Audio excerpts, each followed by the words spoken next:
I believe that people, when left to be free, continue the work of creation. I don't care if you think that creation took 6 days or 13.8 billion years. Hi, my name is Ed Kless, and I want to be the next lieutenant governor of the great state of Texas.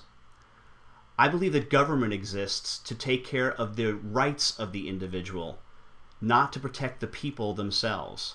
This was articulated in both the Declaration of Independence of the United States and of Texas. I believe that we have convoluted this idea of government and society. As Thomas Paine said in his pamphlet Common Sense in 1775, government is but a necessary evil. Society is what's good. Should society take care of its poor and indigent? Absolutely. Should government be the function to do this? I don't think so. I think the best way to do this is to rein in the government by putting a cap on what they can spend. In other words, what I would suggest would be a 10% across the board flat sales tax on everything, including gas and everything else, and every other purchase. As the old country song said, if 10% is good enough for Jesus, it ought to be enough for Uncle Sam. Well, I guess it ought to be enough for the great state of Texas as well.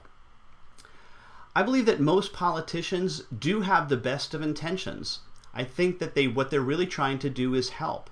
But what they don't realize is that they're also hurting when they're helping.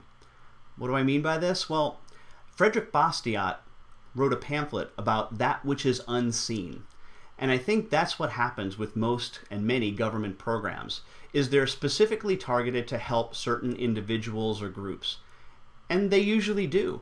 But the politicians ignore that which is unseen. They ignore the harm that they do because they think that they know best. I believe that anxiety and creativity are inversely proportional. Think about it. The more anxious you are, the less creative you can be. And I think politicians play on this anxiety.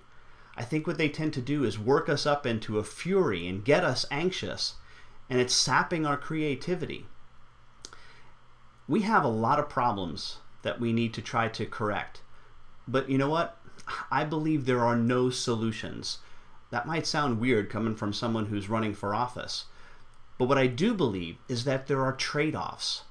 There are things that we can do that will make the overall system better. But we need to approach this with some rationality and some thinking rather than just our feelings that we hope will help for people. I believe the biggest problem that the state of Texas, and other states for that matter, face is the intrusion of the federal government into our state systems. They've intruded into our educational space through the No Child Left Behind Act passed under George W. Bush in a Republican-controlled Congress. And more recently, they've intruded into our healthcare system with the Affordable Care Act, otherwise known as Obamacare, under Barack Obama in a mostly Democratic-controlled Congress. I believe now is the time for us to take a stand. Like those Texians did so many years ago in 1835, now is the time for us to say, what's ours is ours. Come and take it.